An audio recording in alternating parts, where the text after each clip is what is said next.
बोलिए महापुरुष अच्युतानंद जी की शुद्धि जनी ज्ञानी गुणी मंडली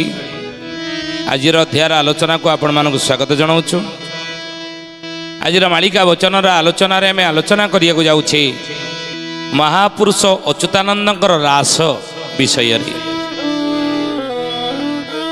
आलोचना शेष जड़े भक्तर ना कहबू किए से भक्त कौन तार ना कौटी तार जन्म हो ज्ञानी गुणी मंडली शुद्धि जानी महापुरुष अच्युतानंद होउछन रासर जनक। जनक माने कौन? पिता। केते रास महापुरुष लिखिचंती? वृंदा रास, नित्य रास, पद्मवन रास, गुजरी रास, दूती रास, यही अनेक रास अच्युतानंद महापुरुष रचना करिछंती। द्वादश गोपाल मानक सांगरे धरी ओडिशार विभिन्न कोण अनुकोण बुली अच्युतानंद महापुरुष रास करुथिले। आउ से रास कौन ना राधाकृष्णंकर गोपीमानक सहित भगवान कर जो चिन्मय लीला द्वापर जुगर होता नहीं। 16,000 गोपनारी मोते बरिले तप करी मोते बरिले तप करी मोते बरिले तप करी 16,000 गोपवाणी मोते बरिले तप करी नहीं। तपस्या करते त्रेता जुगरे ऋषि मुनि माने प्रभु जितेबाला 14 वर्ष वनवास जाइए रघुकुल गिरी सदा चली आई जान जाई पर वचन न जाई पितृ सत्य पालन करके 14 वर्ष वनवास जाइए मोर रघुनंदन त्रेता जुगरे जितेबाला दंडकारण्य पहुँची ये दंडकारण्य ऋषि मुनि माने तपस्या करुले भगवान पदार्पण जानी ध्यान भांगीगला प्रभु आसीगला आउ कहीं बसवा तपस्या आखि बंद करी आम प्राणर पुरुष पर आसीगले नहीं। तेणु ऋषि मुनि मैंने छिड़ा हो भाविले कहले विधाता महंगो करंता नारी बर हुअन्ते को दंडधारी। विधाता आमको ही विधाता आमको नारी कर दिंतनी ई रघुनंदन आमर बर हुअन्ते आमे तांकर कौन कन्या हुंतु ये मन भीतर भाविली ये जगत एकमात्र पुरुष होचन किए ना भगवान प्रभु आउ समस्ते आमे होचे नारी आ नारी न हेले से पाख पुरई देबेनी अंग संग लाभ करी हेब नाही। प्रभुंकर जदि अंग संग लाभ करिया को चाहूच ना निजको नारी भाव आण नारी भाव नारी हुओ नारी केमिति हवा भेणी भावी जटाकु लंबाई विविध कुसुम मंडिले नहीं जंगल सबू फूल आणिकी झटा गुड़ी को बेणी करी ताधरे मारिले बधी नाउ उपजी गला मास मानस बोईले सखा को सखी गो आस नाउ थाल भिक्षा करुले स्तन कले रामंगाड़े ढली ढली चले सखा मान को सखी बोली डाकिले सखिलो आस सियाड़े जीवा प्रभु आड़े। प्रभु कहले हे ऋषि मुनि माने तुमर एक अवस्था आज ये कौन स्त्री लोक बेश होइछ ना नारी न हेले आपण पाख पुरई देबेनी आपण अंग संग लाभ करी हेबनी। तुम्हें जानी ना हाँ ये त्रेतया जुगरे मोर एक पत्नी व्रत धर्म गोटे पत्नी वरण करी ता छड़ा अन्य नुह ना ताले प्रभु कौन आम निराश हो हे भगवान आपणकर अंग संग कौन लाभ करी पारिबो नाही हे प्रभु। भगवान कहले पारिबो त्रेता जुगरे नुह नाउ ना बल्लभी होइब तुम्हे द्वापरे ब्रजे रहिबो आम्भे कंस डरे ब्रजे रहिबो आम्भे कंस डरे ब्रजे रहिबो आम्भे कंस डरे। त्रेतया जुग पर द्वापर आसीबो से द्वापर जुगरे तुम बल्लभी गोपी हब कंसर डर आम जाकि गोपपुरे रहिबु आ सेते बेले तुम्हें मोर अंग संग लाभ करिबो। ए ऋषि मुनि माने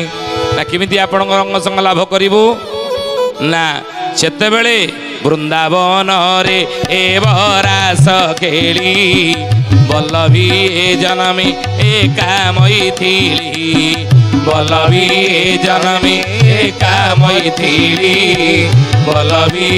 জন্মে একা মৈথিলি। বলে দ্বাপর যুগরে বৃন্দাবনে রাস হব তুমি বড় অঙ্গ সঙ্গ লাভ করিপারিব রে ঋষিমুনি মানে। ଆଉ ଜାଣିଛ ନା ତୁମମାନଙ୍କ ନାମ ଅନୁସାରେ ମୋର ନାମ ସେତେବେଳେ ହେବ କ'ଣ ନା ବହିଥିବ ଗୋପୀ ନାଥ ନାମକୁ ଭଣୀ ଉପେନ୍ଦ୍ର ବୁଦ୍ଧି ଗଲେ ତାକୁ ଭଣୀ ଉପେନ୍ଦ୍ର ବୁଦ୍ଧି ଗଲେ ତାକୁ ଭଣୀ ଉପେନ୍ଦ୍ର ବୁଦ୍ଧି ଗଲେ ତାକୁ। ଦ୍ୱାପର ଯୁଗରେ ତୁମେ ଗୋପୀ ହେବ ତୁମମାନଙ୍କ ନାମ ଅନୁସାରେ ମୋ ନାମ ହେବ ଗୋପୀନାଥ। ବୃନ୍ଦାବନରେ ରାସ ଖେଳି ହେବ ନାଇଁ ରାଧାକୃଷ୍ଣଙ୍କର ବା ଗୋପୀମାନଙ୍କର ଇଏ ଚିନ୍ମୟ ଲୀଳାକୁ ରାସ ମାଧ୍ୟମରେ ପ୍ରକାଶ କରିଛନ୍ତି। ବୃନ୍ଦା ରାସ ନିତ୍ୟ ରାସ ପଦ୍ମବନ ରାସ ଗୁଜରୀ ରାସ ଶରଦ ରାସ ଏଇଭଳି ଅନେକ ରାସ ରଜନ କହୁଛନ୍ତି ଅଚ୍ୟୁତାନନ୍ଦ ମହାପୁରୁଷ କେ ମୁଁ ତାଙ୍କ ପୁରା ଇବିଆସ ସେ ମୋର ଭକ୍ତ ବିଶ୍ୱାସ ସେ ମୋର ଭକ୍ତ ବିଶ୍ୱାସ ସେ ମୋର ଭକ୍ତ ବିଶ୍ୱାସ। मरे महापुरुष अच्युतानंद जी की शुद्धि जानी ज्ञानी गुणी मंडली से राधा कृष्णंकर चिन्मय लीला को कली जुगर आज अनेक विकृत करिमिति मद माछ मांस भक्षिण थोके होइबे दास ठक माने प्रभु होइण बोली करिबे शिष्य ठक माने प्रभु होइण बोली करिबे शिष्य ठक माने प्रभु होइण बोली करिबे शिष्य। कली जुगरे अच्युतानंद महापुरुष कहते कि हे ज्ञानी गुणी मंडली शुद्धि जानी मालिकार एक कथा लिखा जाइछि ठक माने केतक भगवान है कि ठक माने केतक ईश्वर है ठक माने केतक गुरु है आत्म प्रचार जोर करी शिष्य संख्या भक्त संख्या संसार रे कड़ी जुगरे बढ़ीबार आज कौन नजर नहीं कि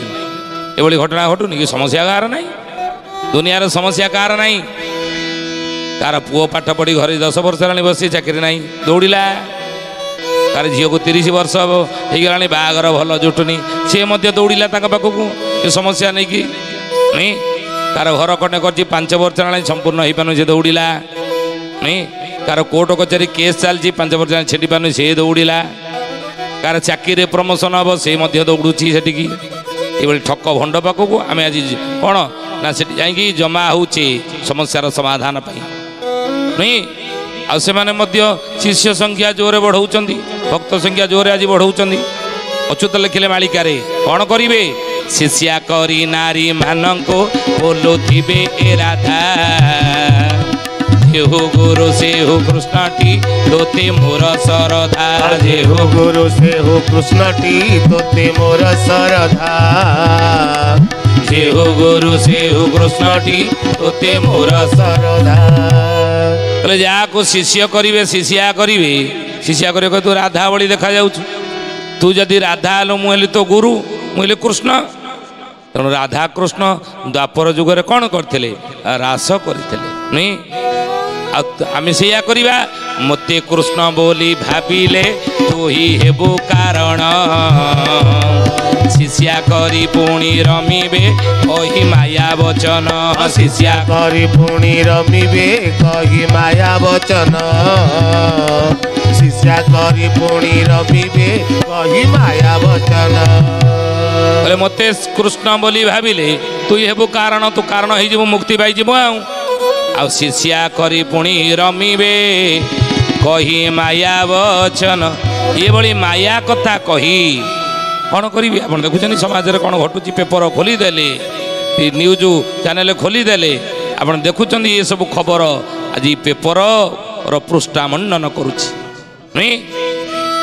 खाली से नुहे अच्युतानंद मालिकार लिखिले के भिक्षा डंगा गोटा बुड़ाई देवे भिक्षा डंगा गोटा बुड़ाई देवे मिथ्या कथा कही शिष्य करिवे मिथ्या କଥା କହି ଶିକ୍ଷା କରିବେ କହିବେ ଦେଖ ଆମେ ଅବତାରିକ କହିବେ ଦେଖ ଆମେ ଅବତାରିକ ଗଦା ପଦ୍ମ ଚିହ୍ନ ମୋ ପାଖେ ଦେଖ ଗଦା ପଦ୍ମ ଚିହ୍ନ ମୋ ପାଖେ ଦେଖ ଏ ହସ୍ତ ପାଦେ କେହୁ ଚିହ୍ନ ଦେଖାଇ ଆଉ ହସ୍ତ ପାଦେ କେହୁ ଚିହ୍ନ ଦେଖାଇ ଅବତାର ବୋଲି କହି ବୁଲଇ ସେ ଅବତାର କହି କହି ବୁଲଇ ଏମାନଙ୍କୁ ରାମ ସତର୍କ ଥିବ ଆଉ ଏମାନଙ୍କୁ ରାମ ସତର୍କ ଥିବ ଏ ହାତେ ମାପି ଚାଖଣ୍ଡରେ ଚାଲିବ ଆଉ ହାତେ ମାପି ଚାଖଣ୍ଡରେ ଚାଲିବ କହିଲେ ହାତେ ମାପିବୁ ଚାଖଣ୍ଡେ ଚାଲିବୁ ୟାଙ୍କ ପାଖ ବସିବୁନି ରେ ବାବା ଏ ଭଗବାନଙ୍କ ନାମକୁ ଅପଭ୍ରଂଶ କରିଛନ୍ତି ରାଧା କୃଷ୍ଣଙ୍କର ଯେଉଁ ଚିନ୍ମୟ ଲୀଳା ଦିବ୍ୟ ଲୀଳା ରାସ ଇ ପବିତ୍ର ଥିଲା କାହିଁକି ନା ନିତ୍ୟ କିଶୋରୀ ବା ରାଧାରାଣୀ ନିତ୍ୟ କିଶୋରୀ ଥିଲେ ଯୌବନ ପ୍ରାପ୍ତ କରୁନଥିଲେ କିଶୋରୀ ସେ ହେଇକି ଥିଲେ କୈଶୋର ଯୌବନ ବାର୍ଦ୍ଧକ୍ୟ ଏବଂ ଜରା ଚାରି ଅବସ୍ଥା ମଣିଷ ଜୀବନରେ ତେଣୁ କିଶୋରୀ ଅବସ୍ଥାରେ ସବୁବେଳେ